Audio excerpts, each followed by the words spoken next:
makanan dia contohnya makanan proses kan, makanan ada bahan kimia. Bahan kimia tu akan masuk ke dalam otak dia, masuk ke dalam midbrain dia, menyebabkan midbrain kita mengeluarkan mengeluarkan dopamin.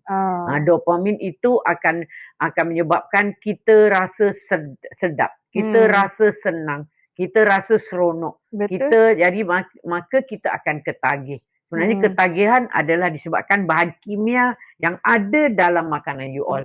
Bukan saja gula, tetapi kebanyakan makanan proses mengandungi gula. Sebab tu kita lebih spesifik kepada gula.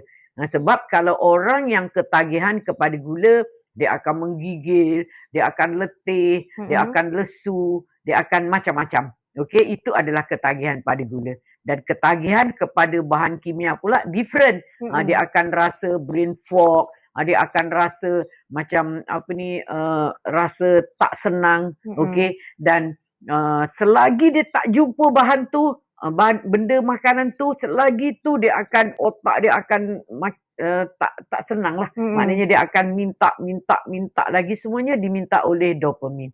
Jadi kita tak boleh salahkan diri kita, kita salahkan proses food. Tetapi kita tak boleh salahkan proses food juga. 100%. 100% sebab kita yang pilih. Sebab kita ada otak sebenarnya kita yang tidak tahu. Sebenarnya kita tak boleh salahkan you all sebab you all tak tahu.